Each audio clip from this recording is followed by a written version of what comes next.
All right, we're here at the prayer conference There you go. 2013. We have two prophets from Florida. What's up? All right, so they're about to give me a prophetic word. They gave one to Evangelist Garrett and already Elder Isaiah. So we're about to hear what thus says the Lord. Oh, it's good.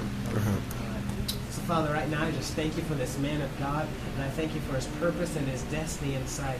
And I hear God saying, son, know that this is the time I'm beginning to birth your identity. I'm beginning to birth who I've called you to be. And God says, get ready, because it's almost been like you've had a vision, you've had an idea of who you are, but God says it's not been the fullness of who you are. God says you've only seen a portion, but God says I'm going to begin to bring that true identity to you. I'm going to begin to bring that true vision to who I've called you to be. You're going to begin to fit perfectly. God says your personality, even the things you like, even the way you think, everything about you is going to begin to fit and work perfectly to begin to fulfill the purpose that is ahead for you. But God says you're going to be a man that has influence. You're going to be a man that begins to speak over others. You're going to be a man that begins to speak with wisdom and speak with revelation. That's going to cause their destiny and their purpose to begin to be unlocked and to begin to be opened up. I hear God saying, I'm going to use you to begin to write books. You're going to begin to write things of teachings. You're going to begin to write different understandings. You're going to begin to write stuff that's going to almost cause people's mindsets to be broken and to begin to be changed. Because God says you don't see things through a certain filter, but God says you see things through His Spirit.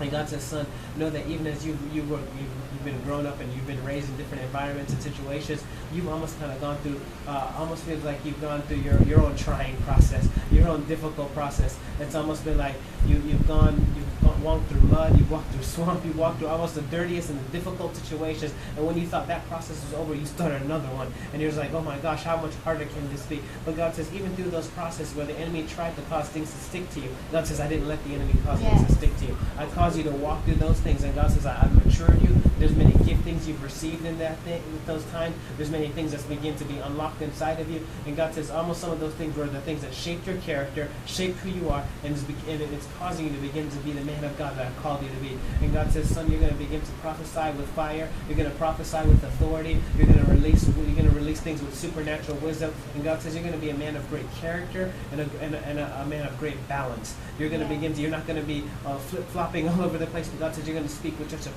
peace that people are like, okay, we can trust